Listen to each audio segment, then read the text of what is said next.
Is that a Springfield or? Well, great question. If you can read the rest of it, I cleaned it up and dropped the price in half, the value in half. 9 pounds. Can you read that? 1863. So this is 153 years old. It's a real deal. U.S.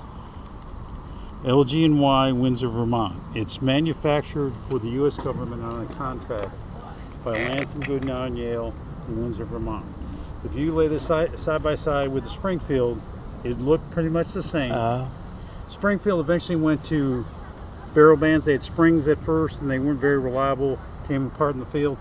And Samuel Colt redesigned the hammer, which is a little more stout than the original. And eventually, Springfield went to the same design.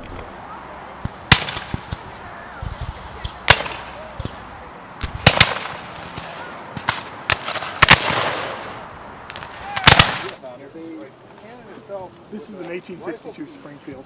You want to hold it? Heavier than you think, huh? Yeah. This would actually be a 56 caliber. You can imagine that it's quite a bullet that it shoots out of there. Yeah. If this would have used a 58 caliber mini ball, its cartridge would have been packed in just like that. The other thing that it would use to fire is just like we have the friction primer, they had what's called a percussion fuse, just like that. When you go to half cock, it fits right over top of the nipple, just like that. And so when you fire it, you don't actually want to do that. Boom. Boom, spark goes down, into the powder, goes out. This is actually what's called a Richmond, basically a Confederate copy of the Springfield. The serial numbers and the things like that that it would have actually had during the war. You can see there again, 1862. Once again, that wouldn't have been there. It is rifled. If you look down the barrel, you can actually see the lands and grooves down there. And just like that gun has its rammer, so does this one. That you would, between every round, use it to ram the cartridge home. And most of the time, if you were on a steady firing line, you wouldn't actually, in between every round, go through the step over trying to put that down like that. You would have wound up going just like that, because you know it's going to be right there for you later. Right there for you when you need it. Attention company, that's good. Over. Go up. All right. It's incredibly accurate. Its sights here, you have, this is 100 yards, 300 yards, and then 500 yards. Most of the time they would have never taken it off basically the battle sights. Right. Because that's when you're going to get your most accurate fire. This is easily accurate up to 300, 400 yards. That's pretty amazing. And when it's devastating. It's a rifle, not a smoothbore. Okay. And it's a percussion rather than a flintlock. Which of these is a mini ball? That's what you think, isn't it? Because it's a ball. Actually, that's a mini ball, believe it or not. Okay? That's a musket ball.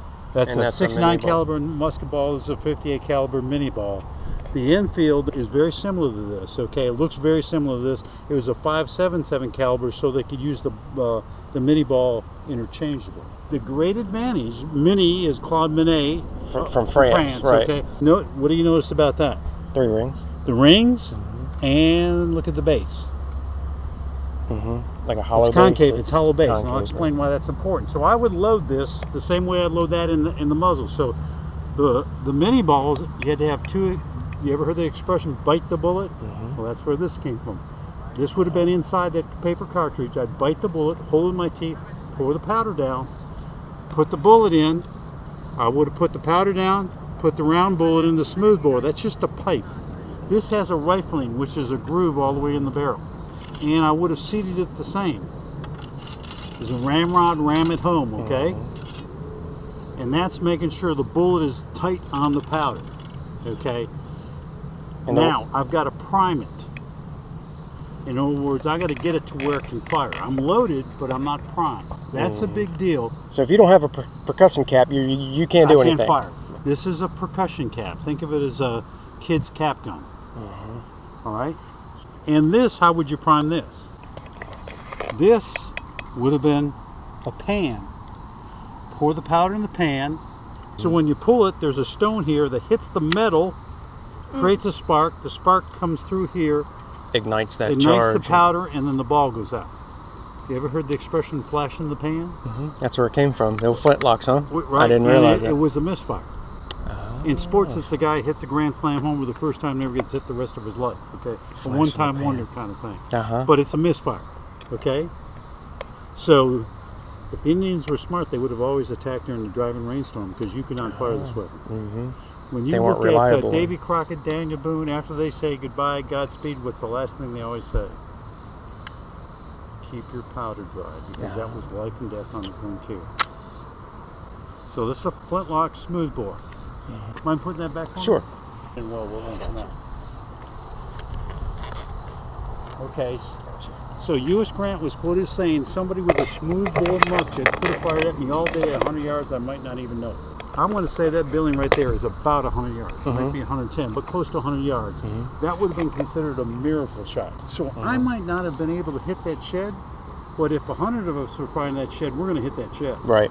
Maybe 20, 30, 40, I don't know, but we're going to have some impact. And when they're all lined up in the Napoleon-style battle lines, they're 40 yards apart about, and that's why bayonet charges were so common, because we were so close together after we fired.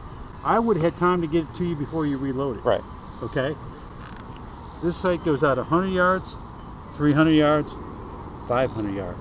John Sedgwick was killed at almost 600 yards at Battle Spot Springfield Courthouse. Wow. Could fire out to 1,000 yards, but it would have been a high arc. Would have basically wasted the shot. So 500 yards, it was fairly accurate if you were experienced 350, very much so. Uh-huh. Okay. Some of them were a little bit modified to be sniper rifles, a little bit longer, heavier charge. Yeah, 500 yards, you could hit something. Yeah. But we didn't tend to fire that much because most of the firing was done between 150 and 200 yards. We didn't want to waste the shot. And after you fire about 15 times, you're going to foul, because of the black powder, you're going to foul the barrel badly, and you might stop up this cone here. And so is that why you would use the Williams cleaner bullets? That zinc was supposed to... You know a lot, okay? The Union was very advanced, okay?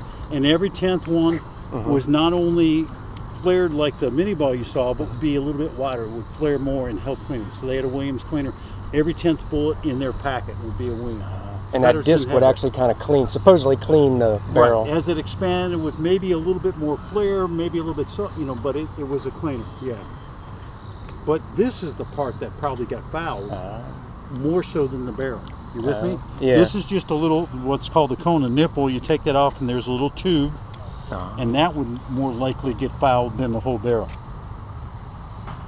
One of the cool things you see on this weapon is you have inspection stamps all along here.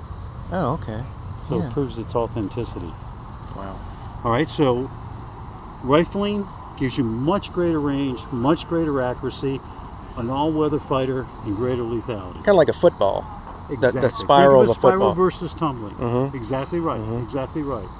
So this is the most durable, reliable, lethal weapon in the world. What you would have had, so this is a muzzle loader, so you're loading it here, and I'm expected to get 3 shots off a minute, aim shots a minute. Toward the end of the war, and even you had breech loaders. So you actually had a cartridge. The early ones were paper cartridges.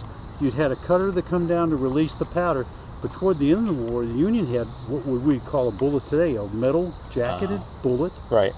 With a like the Spencers and the Henrys. Henry was 14, I think the Spencer and the shots were 7. Let's say, what was the old saying, load on Monday, shoot till Sunday, or something like that? Exactly right. The Confederates used to say. Yeah. He's done. That's not kind of fall in. Oh, man. It's all guys in the rear. He said to fall in under the first corporal. I'm the only one under it. You are a nut. Then again, what happens at Sully stays at Sully. Where's Danny? I don't know what to do. Where's Danny? Got me. And Allison, if you're going to be there, we need a second rank. Dress right, gentlemen. Dress right. Second rank. Come on, this is our first rodeo. Let's go. Allison, where you going? You're going to be behind. Second rank. Rear rank. There you go. Are we the second rank or the rear rank? We're very rank.